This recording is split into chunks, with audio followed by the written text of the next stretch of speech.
Vous écoutez Martino. Cube Radio. Le matin, quand je regarde les nouvelles économiques, 2 Advil. 2 Advil chaque matin parce que le coût de la vie, l'inflation, l'endettement, l'immobilier, l'écart de richesse entre les générations. Moi, j'ai fait mon temps. Je pense à mes enfants. Là. Mes enfants vont grandir dans un monde. Ils seront jamais propriétaires, Christy. Là.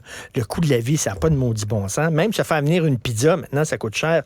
On va en parler avec Simon Brière, l'excellent expert en marché financier et stratège principal chez R.J. O'Brien. Simon, salut. Bonjour. Aïe, hein? Ça fait. On va-tu s'en sortir à un moment donné? Qu'est-ce que tu vois dans ta boule de cristal où ça va s'empirer? Bien, éventuellement, on va s'en sortir. Tu sais, je regarde depuis des générations, c'est pas la première récession qu'on va avoir. On va passer à travers celle-là, comme on a passé à travers celle de mes grands-parents, de mes parents. Éventuellement, on va retrouver un peu plus de stabilité. Mais cette inflation, l'augmentation du coût de la vie, souvent, on se dit... Quand est-ce que ça va revenir comme avant? Ben Là, oui. on est nostalgique de cette époque-là, mais probablement que ça reviendra jamais comme avant. Je m'explique. Quand je pense à mes grands-parents, ils me disaient avec une coupe de piastres, là, on allait au magasin général, j'achetais de la farine, une douzaine d'œufs, une pinte de lait, puis il m'en restait peut-être un petit peu pour des bonbons. Aujourd'hui, c'est plus vrai. Ça va prendre 15, 20, 30 piastres pour ça, mais on a augmenté quand même notre revenu, donc on est capable de s'approvisionner. Donc, de se dire quand est-ce que la pizza va être moins chère, quand est-ce que le brocoli va... Probablement jamais. Par contre, notre qualité de vie, éventuellement avec des hausses de salaire... Avec des hausses de salaire, mais voilà. c'est ça l'affaire. C'est que le coût de tout augmente. Mm-hmm. C'est quand la dernière fois que les gens qui nous écoutent ont eu une augmentation de salaire? Pour la quand? peine? Ça va se négocier beaucoup. Pour la peine. Mais là, ça va se négocier beaucoup quand même avec les différents syndicats, les revendications pour avoir l'inflation et même plus, un rattrapage. Oui, ça va se négocier. Là, les fonctionnaires, ils ont le gros bout du bâton. Ouais. Ils peuvent tout paralyser le Québec. Ouais. Mais les gens qui travaillent dans le privé, là... Ça va être difficile. C'est le quoi que la pénurie de main-d'œuvre, ça fait que les employés ont le gros bout du bâton un petit peu quand même, parce que l'employeur veut pas perdre ses employés. La dernière chose que l'employeur veut, c'est faire des mises à pied, par exemple. Donc, on va aller chercher des économies. On va vouloir, dans le fond, quand on regarde un état financier, un bilan, là, ce qui rentre, ce qui sort, puis ce qui reste. Hein? Fait que dans le fond, ce qui reste, on va dire souvent en anglais, hey, bottom line. Là. Quand on veut résumer quelque chose, bottom line, c'est ma petite ligne en bas. C'est celle qui est le plus importante, finalement, dans un état financier. Mais pour un entrepreneur, ce qu'il va vouloir faire, c'est couper ses coûts, peut-être augmenter ses revenus. Mais augmenter ses revenus, c'est pas toujours facile. Je veux dire, si les gens viennent pas consommer dans son magasin, on peut bien essayer de les attirer. Donc, on va essayer de couper. La dernière chose qu'on veut faire, c'est couper dans les employés. Éventuellement, peut-être qu'il va y avoir un petit peu de mise à pied. Ceux qui vont rester vont avoir ces augmentations de salaire. Mais nécessairement, cette récession-là qui s'en vient, on est impatient aussi de la récession. Hein? On vit dans un monde de TikTok de 10 secondes. On dirait que ça fait 2 ans qu'on parle de récession, puis on l'a toujours pas. Peut-être qu'elle arrivera jamais. Mais c'est ça, c'est notre conception du temps a changé. On veut que tout s'accélère, tout va vite, comme tu dis, là, sur TikTok, 10 secondes. Vite. On n'a plus de patience. On est devenu impatient, puis plus qu'elle se présente pas aussi rapidement qu'on pense, on pense qu'elle arrivera pas, ou peut-être qu'elle va arriver. Il y a toujours des prophètes de malheur qui parlent d'apocalypse. Bon. Mais oui, l'inflation, le coût de la vie, c'est important. OK, puis l'immobilier? L'immobilier, c'est un tout autre casse-tête, OK? Parce qu'il y a quand même une demande. C'est un peu, ça me fait penser à Fort Boyard, tu sais, les énigmes là, du père Fouras.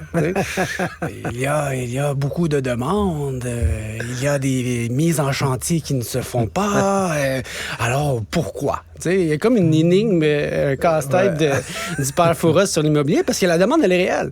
En fait, on a besoin de logement. On parle de crise de logement qui font aussi des crises d'itinérance, etc. Mais au niveau du logement, il y a une demande. On a besoin de logement abordable. C'est ça la twist. C'est abordable. C'est comme au cégep, là, les sophismes là, qui disaient un cheval bon marché, c'est rare. Ce qui est rare vaut cher. Donc, un cheval bon marché vaut cher. C'est un genre d'argument là, qui marche pas. Mais on a besoin de logements abordables. Mais c'est pas abordable. Pourquoi? Dans un marché bien stabilisé, bien équilibré, je devrais dire, pourquoi on n'en construit pas si la demande est là? On a besoin de logements. Mais on n'en construit pas. Les mises en chantier, c'est quasiment sur un break total. Les constructeurs n'en construisent pas. C'est pas juste à cause des coups de crayon des municipalités, du pas dans ma cour, etc. Pourquoi? Ben parce que les gens n'ont pas les ressources financières. Si on avait assez d'argent, donc c'est une combinaison de plusieurs facteurs, si vraiment là, la demande était là à ce prix-là, mais là, la combinaison des maisons qui coûtent excessivement cher, les matériaux de construction, etc. Donc, c'est pour ça qu'on dit quand la construction va bien, tout va bien. Ça veut dire que quand on construit des maisons, c'est parce que les gens qui construisent des maisons ont confiance que les gens ont assez d'argent dans leur poche pour en acheter. Voilà.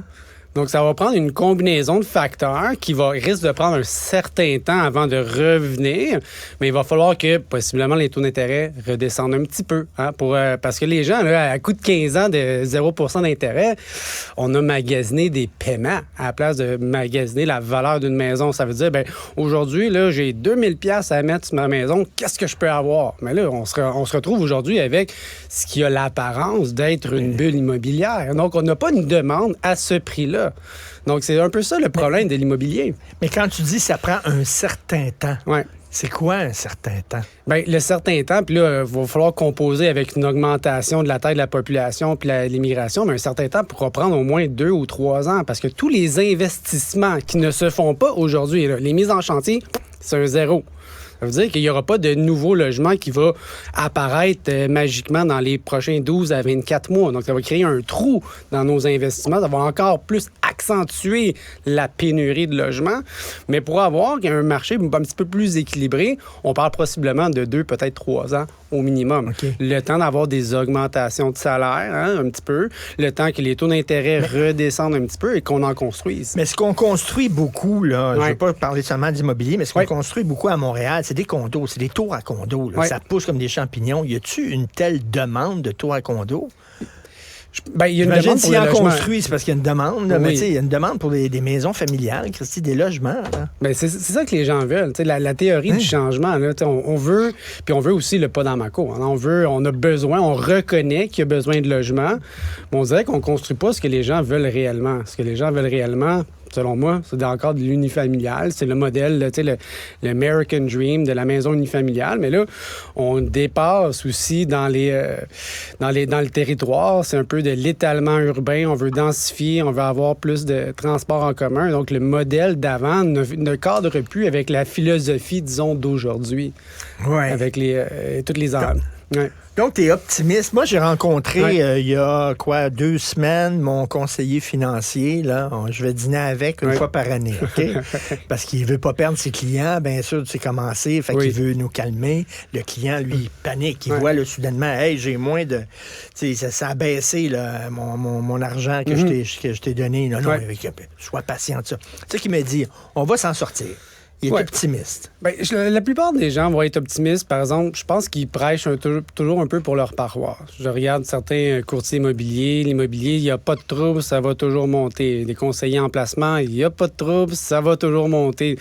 Alors que l'histoire nous en indique des fois un peu le contraire. Donc, des fois, il pourrait y avoir apparence de conflit d'intérêt dans ce qu'ils vont nous dire. Et les conseillers en placement, je pense qu'ici, on va peut-être jouer sur la durée. Donc, dire, moi, je voudrais doubler mon avoir. J'ai mis 100$ dans un compte d'investissement, puis je veux qu'il soit rendu 200$. Je vais donner un exemple. Là, on va dire, peut-être que tu vas atteindre ton objectif. Ton argent, il va fructuer. Cependant, ça ne sera peut-être pas dans 3-4 ans, ça risque de prendre peut-être 8 ou 9 ans. Donc, on va toujours atteindre cet objectif-là en disant « Hey, ça va bien aller », mais on joue un peu sur combien de temps ça risque de prendre. Après la pluie vient le beau temps, mais la pluie va durer combien de temps, c'est un calvaire? Exactement. On est au tout début de ce ralentissement économique actuellement. Au tout début? Oui. OK. Et donc, il va falloir être patient. Il va falloir être patient. Écoute, les gens dans la finance comme toi, moi, ça m'impressionne beaucoup parce que je trouve que vous devez avoir... Tu sais, tu dois regarder 360. Oui. C'est-à-dire, il faut que tu t'intéresses au bouleversement géopolitique parce que ça va avoir un impact sur l'économie. Il faut que tu t'intéresses à la météo parce que ça peut avoir un impact sur le coût des denrées alimentaires. Il faut que tu t'intéresses à plein d'affaires, OK? Pour essayer de voir où c'est qu'on s'en va. Oui. Est-ce que tu as peur que l'intelligence artificielle va te remplacer? Puis il va remplacer ta gang à toi, parce qu'eux autres vont pouvoir faire toutes ces corrélations-là, puis ces calculs-là, tout ça, beaucoup plus rapidement que toi. Honnêtement, fort possiblement. Je sais pas quand, exactement, de quelle manière.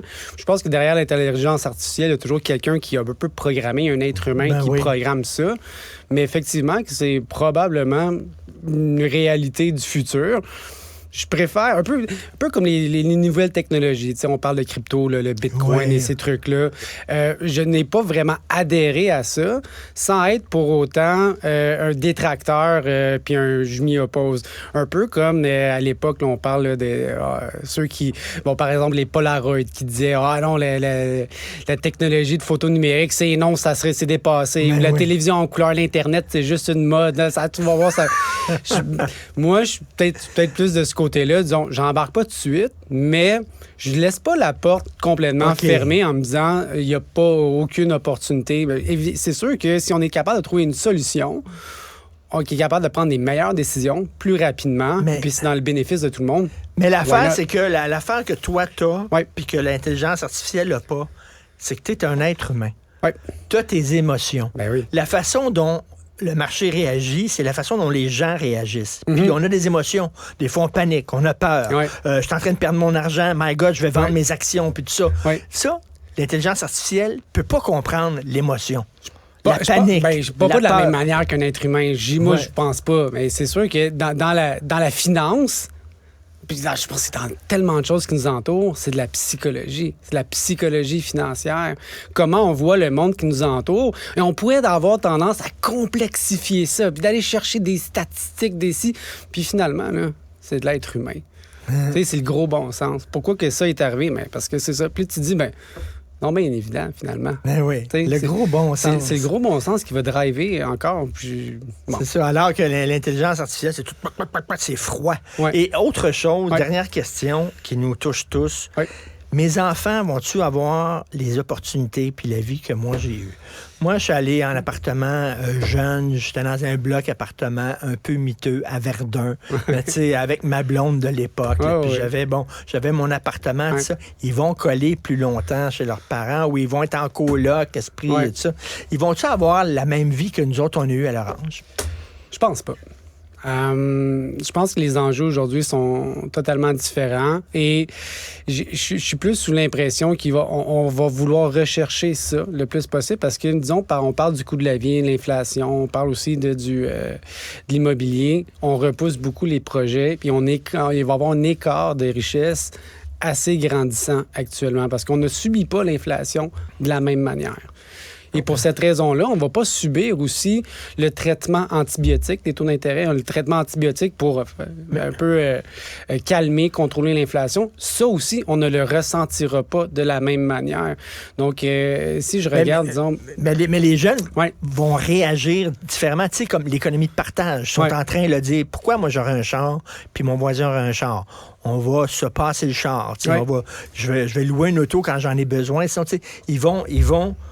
ils vont développer de nouvelles façons de faire qui tient compte de la nouvelle réalité économique. Effectivement. Tous les Uber, les Airbnb, les entreprises qui n'ont essentiellement pas d'actifs, l'économie de partage, là, comme vous faites référence, je pense qu'il va en avoir effectivement plus. C'est plus générationnel aussi, puis tout ce qui est technologique, là, puis au lieu de s'acheter un vrai T-shirt, on va s'acheter un T-shirt dans un jeu vidéo. Je comprends pas encore, là, mais cet univers virtuel. Le métavers. Oui, moi, j'ai de la misère. J'étais un jeune, mais dans ma pensée, je suis peut-être un petit peu plus... baiser en vrai ou baiser dans le métavers, je préfère baiser. Mais moi, j'ai fait mon choix.